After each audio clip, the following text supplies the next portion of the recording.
अस्सलाम वालेकुम जी। अच्छा जी, आज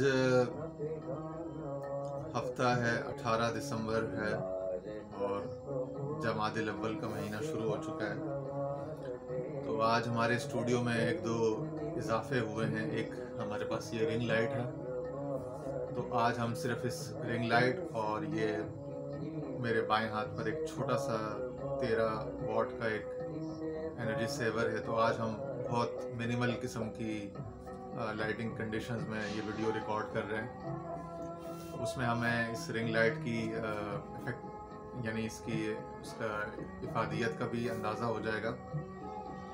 और प्लस ये कि आज हमने अपना जो एक्सटर्नल माइक्रोफोन है उसको भी कनेक्ट नहीं किया हुआ, तो हम फ़ोन के बिल्ट इन माइक से, जो डिफ़ॉल्ट माइक है कैमरा ऐप का, उसी को आज इस्तेमाल कर रहे हैं। और कुछ बैकग्राउंड में मेरे पीछे घर में कंस्ट्रक्शन हो रही है और गलियों में ये सब्ज़ी वाले, और चूँकि सुबह 11:30 का टाइम है गालिबन, तो वो रद्दी पेपर वाले और इस तरह के जो लोग होते हैं वो बार बार गुजरते हैं। तो मेरे पास कोई इतना एडवांस सॉफ्टवेयर नहीं है जिसमें हम कोई नॉइज़ रिडक्शन कर सकें, बैकग्राउंड वीडियो में से बैकग्राउंड नॉइज़ को हम ओमिट कर सकें। तो उसको कवर अप करने के लिए हमने यहाँ बैकग्राउंड में इकबाल का कलाम लगा दिया है, और इससे आप समझ गए होंगे कि आज हम फिर एक बार आपके खिदमत में इकबाल का कलाम लेकर हाजिर हुए। अच्छा, उस दिन जब हमने बात की थी तो वो किताब इकबाल की, यानी कि ज़िंदगी के आखिरी हिस्से की गज़लियात में से एक गज़ल हमने पढ़ी थी। आज हम उसी के कंट्रास्ट में, अरमुगान हिजाज थी वो, तो आज हम उसी के कंट्रास्ट में इकबाल का जो शायरी का एक लिहाज से जो उसका प्रिलिमिनरी दौर है, जो उसका पहला दौर है, और उस पहले दौर के अंदर अगर आप अगर आप 3 अदवार कर लें तो उन 3 में से मैच्योर तरीन और आखिरी दौर, यानी पहला दौर 1905 से पहले तक, फिर 1905 से 8 तक उनका जो ज़माना इंग्लिस्तान में, कैम्ब्रिज में और यूके में जो क़याम था, उस दौर का है। और जो तीसरा हिस्सा है वो 1908 से ऑनवर्ड्स 1912 या 15 तक जो भी है, उसकी कोई स्पेसिफिकेशन हमें किताबों में चूंकि नहीं मिलती, तो आप बस कह लें कि जो पहले दौर का जो मैच्योर तरीन और आखिरी थर्ड दौर था, वो उसमें बांगे दरा का ये हिस्सा लिखा गया, तरतीब पाया गया। और बांगे दरा अगेन फारसी कॉम्पोजिशन है, मुजाफ मुजाफिल है, और माना इसका ये है मफहूम के अंदर की आवाज़। अगेन एक बार फिर आप देख रहे हैं कि अंदरूनी आवाज़ को बार बार इकबाल और रूमी दोनों के हाँ, अब रूमी तो फलसफियाना उसकी डायमेंशन नहीं है, वो तो टोटली सूफियाना आरफाना उसका स्पेशलाइजेशन है और उसकी पहचान है। लेकिन इकबाल के यहाँ आपको दोनों डायमेंशंस मिलती हैं, तो पता चला कि दोनों में तसव्वुफ, सूफीज़्म मुश्तरक है, और दोनों हस्तियों में अंदर की जो आवाज़ है, अंदरूनी जो कॉल ऑफ कॉन्शियंस है या वॉइस ऑफ कॉन्शियंस है, जिसको एक जगह पे गालिबन शेक्सपियर ने या बर्नार्ड शॉ ने, किसी ने कहा था कि वो conscience is God's presence in one's mind, या गूगल पे सर्च कर लीजिएगा कि इसका कोट है। बहरहाल, तो उसको सुनने का सबके यहाँ एक हमें मुश्तरका यकसा एक पैगाम मिलता है। तो बांगे दरा में किस किस्म की मारूफ गज़लें, थोड़ा सा उसका फहरिस्त से आपको एक तारुफ करा देते हैं। हमाला, मिर्ज़ा गालिब, एक पहाड़ और गुलहरी, एक मकड़ा और मक्खी, एक गाय और बकरी, बच्चे की दुआ।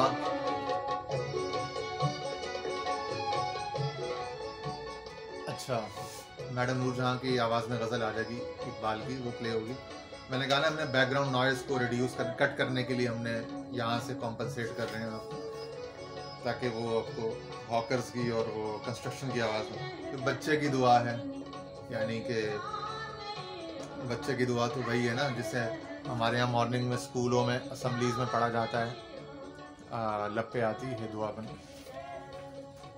फिर आगे परिंदे की फरियाद है, शम्मा व परवाना है, और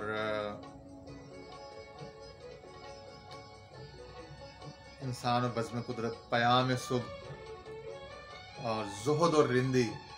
ये एक दावेदार मुत्तकी परहेज़गार नेक इंसान, सो कॉल्ड इन्वर्टेड कॉमर्स में जो अपने आप को समझते हैं ना, वो मौलवी जाहिद आबिद, उसकी और एक आम शायर की, एक आम सोचने वाले बेचारे जिसको जाहिद लोग और ज़ाहिर परस्त मुल्ला लोग जो ना समझते हैं कि गुनाहगार है और बदकार है, वो जहन्नम में जाएगा, फतवे लगाते हैं, उस फतवा शुदा, फतवा ज़दा और फतवेबाज के आपस का मुकालमा है, एक डायलॉग कंपैरिजन है। फिर आगे मौज दरिया, नाले फिराक, बिलाल, सरगुज़श्त आदम, तराने हिंदी, उसके बाद जुगनू, हिंदुस्तानी बच्चों का कौमी गीत, और फिर आगे जो अभी आपने कलाम सुना नाशनास की आवाज़ में, गुलजार हस्तबूद, न बेगाना वार देख, और अजब वाइस की दीदारी है यार, अब मारूफ कलाम है सारे, और तेरे इश्क की इंतहा चाहता हूँ, फिर है जी हकीकत हुस्न है, अलीगढ़ के तलबा के नाम है, फिर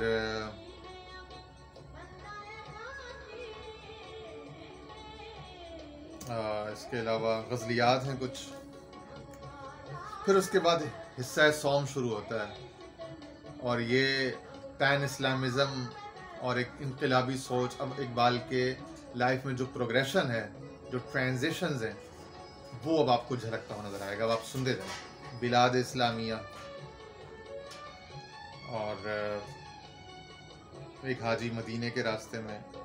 शिकवा जवाब शिकवा भी इसी दौर में उन्होंने लिखा, खिताब बनो जवानान इस्लाम,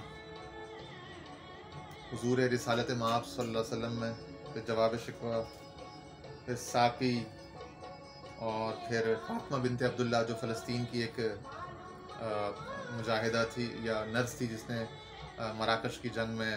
पानी पिलाया जंगों को, बड़ा मारूफ वाक़या है उस ज़माने का। हज़रत अबू बकर सिद्दीक़ रज़ियल्लाहु अन्हु, गुरु नानक के ऊपर एक है, शिबली और हाली के ऊपर है, और फिर गज़लियात हैं, उसमें नाते वगैरह भी हैं, शब मेराज, मज़हब, तुलू इस्लाम, तो ये तमाम गज़लियात हैं। और इसी दौर में शिफाखाना हिजाज, और इसी दौर में फिर उन्होंने ये कलाम एक लिखा था, तालीम और उसके नताइज। तो तालीम और उसके नताइज, अब हम हैरान होते हैं कि 1908 में जो बातें लिखी थी, कितना विजनरी शख्स था कि 60s, 70s, 80s, 90s onwards, इन तमाम दिहाइयों में जो बातें हो रही थी, वो उसने उस ज़माने में, उसका क्लियरवॉयंस कह लें, कश्फ कह लें, जो भी कहें, उसने उस ज़माने में उन चीज़ों को फोर्सी कर लिया था, एनविजन कर लिया था। तो कितना विजनरी शख्स था इकबाल। और तो ये असल में एक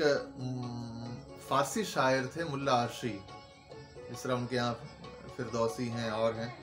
तो वहाँ से एक शेर को उन्होंने यहाँ पे लिया और उसको मक्ता बनाया, और उसके ऊपर तज़मीन यानी एक मज़मून बांधा है, 3 अदद अशार यहाँ पे इकबाल ने उसी से कोइंसाइड करते हुए, और उसकी कोहेरेंस में, अब उस कोहेरेंस को हमने देखना होगा कि इसमें क्या है, मतला से लेके आखिर तक। अब वो कहते हैं, इकबाल मतला है, खुश तो हैं हम भी जवानों की तरक्की से, मगर, ये मैंने कहा था ना बैकग्राउंड में कुछ कंस्ट्रक्शन है, नॉइज़ आएगी, तो हम सॉरी उसके लिए, उसको हम नहीं कर पा रहे रिड्यूस, नहीं कर, लेकिन बहरहाल चलें, अगर आपको शौक़ है इकबाल को सुनने का, इल्म का, तो इंशाल्लाह। खुश तो हैं हम भी जवानों की तरक्की से, मगर लबे खंदा से निकल जाती है फरियाद भी साथ। यानी पहले तो इकबाल ने कहा कि भाई जो नई जो जदीद नस्ल है मुसलमानों की, ये अलीगढ़ तहरीक के तकरीबन 20-25-30 साल बाद के असरात जब हिंदुस्तान में नमूदार हुए, तो उसके उसी तनाजुर में, उसी कॉन्टेक्स्ट और उसी पर्सपेक्टिव में इकबाल कह रहे हैं कि खुश तो हैं हम भी जवानों की तरक्की से, मगर, यानी हम खुश हैं, यानी हम इसकी हौसला अफजाई करते हैं और हम इस पर खुश हैं, इस पहलू से। लबे खंद मगर, अब मगर कह के जो दूसरी बात की उसको आप इग्नोर नहीं करेंगे। शायरी में जब मगर या तो या लेकिन करके जब दूसरा मिसरा आता है तो वो दूसरा मिसरा कैच होता है, यानी कैच उस दूसरे मिसरे में होता है। अब आपने अहमियत उस दूसरे मिसरे को देनी है, और पहला जो मिसरा था मिसरा ऊला, वो अब बतौर आप ले लें कि मुकदमा के हो गया, और ये दलील, वो दावा ये दलील हो गया। तो अब आप गौर करेंगे दलील पर, और वो जो तमहीदी नौयत का जो पहला मिसरा था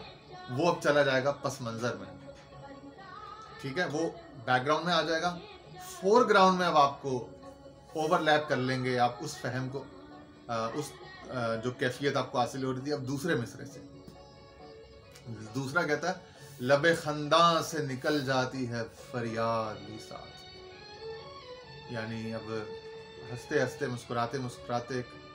हमारी हंसी में, मुस्कुराहट में, और झिड़कना ना करने में, झिड़की ना देने में, नाराज ना होने के इजहार में एक ज़्यादा सबलिमिनल जो किस्म की एक नाराज़गी पोशीदा है, और एक यानी कि नाउमीदी या नाराज़गी या एक इज़्तिराब है। तो उसको जो हसास लोग हैं अब उसको समझने की कोशिश करें। जैसे एक गालबन मुतनब्बी का या किसी पुराने लबीद का गालबन शेर है, सबा मुअल्लक़ात में या कहीं पे है, अरबी अदब में पढ़ाया जाता है। वो कहता है कि तरह हम, वो जाहिली दौर के जो अरब शुअरा थे ना, बड़े आला कादिरुल कलाम, उनका एक, उनके दीवानों में एक शेर है, उनके दवावीन में, कि तरफ़क़ अय्युहल मौला अलैहिम फ़इन्न रिफ़्क़ बिलजानी इताब। कह रहा है ए खुदा, या मजाज में ए मालिक, तू इस गुलाम पर, उस गुलामी का कल्चर था ना, या तू इस, आप अपनी तरफ इशारा किया, इस बंदे पर या हम बंदों पर अब रहम ही कर दे, रहम कर। फ़इन्न रिफ़्क़ बिलजानी इताब, कि तेरा नाराज़गी का इजहार न करना, सरजनिश न करना, सज़ा न देना, बेइज्जत न करना, ये जो है ना, यही सबसे बड़ी सज़ा है। किसी मुजरिम पर बिलजानी इताब, किसी मुजरिम पर इससे बड़ी सज़ा तेरी हो नहीं सकती कि तू उसको सज़ा ना दे और नाराज़गी का इजहार न करे। इससे बड़ी कोई, यानी कि उसके लिए मौत नहीं हो सकती किसी जो तेरी शान में, तेरी वफा का मुजरिम हो। तो वो कहते हैं कि लबे खंदा से निकल जाती है फरियाद भी साथ, कि उन्हीं लबे खंदा में जो है एक फरियाद भी साथ साथ है, और असल में वो एक मिक्स्ड फीलिंग है कि हम दुनिया को बज़ाहिर खंदा और खुश नज़र आ रहे हैं इस मामले में, लेकिन असल में इसमें एक फरियाद है कि इसके मुज़मरात बहुत ज़्यादा हैं। अब वो क्या है, आगे चलते हैं। हम समझते थे कि लाएगी फरागत तालीम, यानी हम समझते थे कि तालीम जो है वो फरागत लेकर आएगी, यानी फारिगुल बाली लेकर आएगी, फ़िक्रात को, तफक्कुरात को कम करेगी, परेशानियों को कम करेगी। फरागत से मुराद ये है, वक्त ज़ाया करना नहीं है। तो फरागत से मुराद यहाँ पे यह है कि आसूदगी लेकर आएगी, गमों को कम करेगी।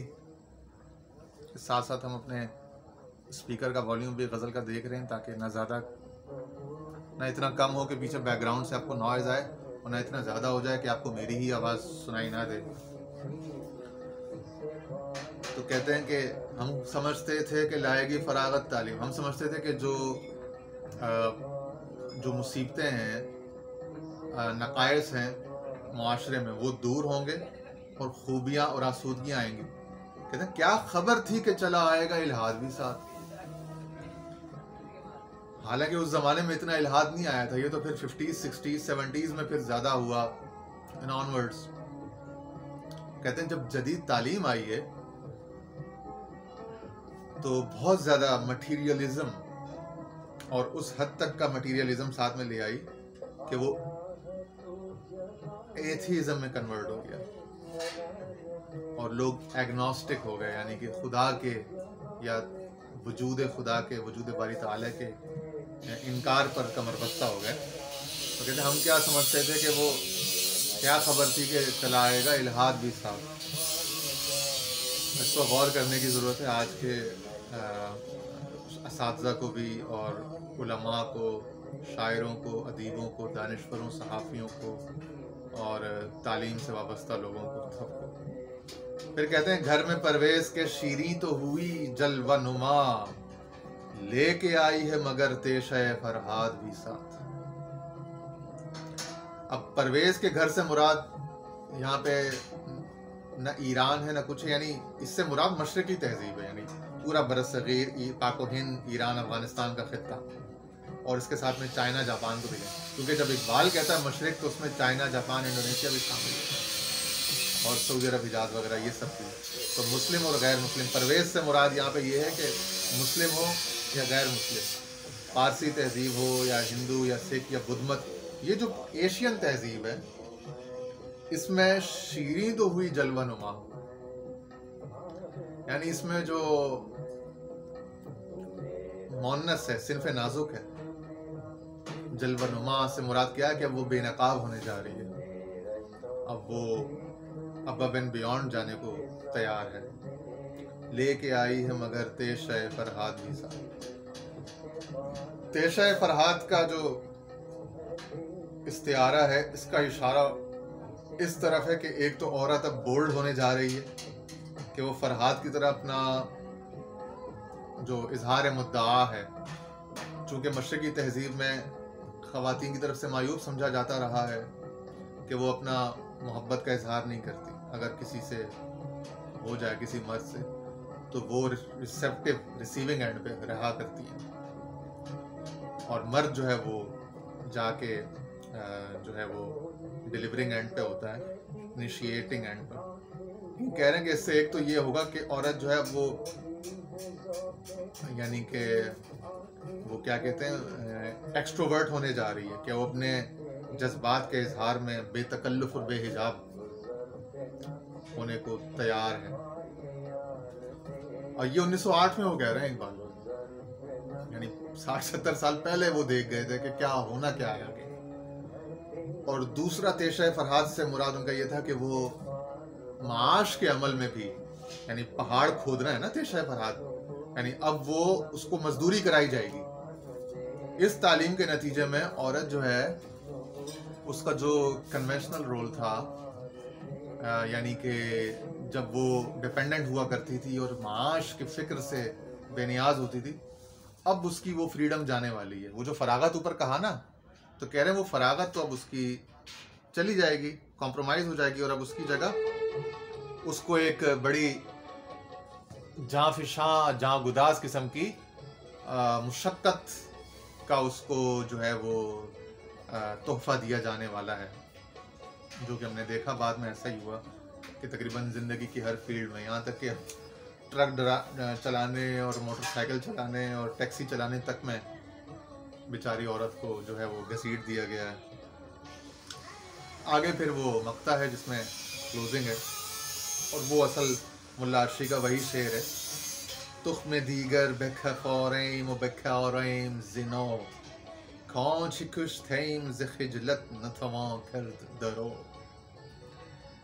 कह रहे कि अब हम क्या करेंगे, एक और बीज लेंगे, फिर उससे एक नए सिरे से उसको बोएंगे ज़मीन में, और उससे नई फसल को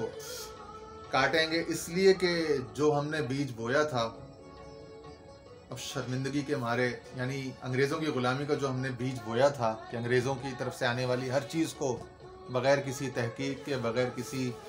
कस्टमाइजेशन के, अपने हालात के मुताबिक उसको टेलर करने के, उसको मिन नोअन एज इट इज़ कबूल करते रहना, वो जो भी उसके साथ गंद आ रहा है उसको भी साथ में लेना है। इस रवैये से जो हमें नुकसान हुआ है, तो अब हमें कोई नई ही फसल काश्त करनी पड़ेगी ताकि हम कोई नया फल यानी कि हासिल कर सकें। और नई फसल और नई जो तुख़्म रेज़ी है, नया बीज डालना, उससे मुराद ये है कि वो अपनी जनरेशन के लोगों से मुखातिब थे कि बाबा हमारे हाथ से बात निकल चुकी, हमने जो किया था उसके साथ बहुत सारा गंद भी इन्फिल्ट्रेट कर चुका है। अब जो नई नस्ल है उसकी जिम्मेदारी होगी अगले 20-30 साल के बाद जो नई जनरेशन आएगी कि वो किस तरह से अपने लिए कोई नई, हमारे इस 25-30 साल के तजर्बे से सबक हासिल करे और अपने लिए कोई नई राह मुतय्यन करे। इसकी रोशनी में वो नुकसान अपना ना करे जो हमारी जनरेशन ने कर दिया। ये है पैगाम और आज भी रेलेवेंट है। बस हम 20 मिनट हो गए हैं, इसको हम मज़ीद तभी तूल नहीं देना चाहते। इंशाल्लाह फिर किसी और इकबाल की गज़ल में मज़ीद कलाम लेकर इंशाल्लाह हाजिर होंगे। शुक्रिया, वस्सलाम व रहमतुल्लाहि व बरकातहू।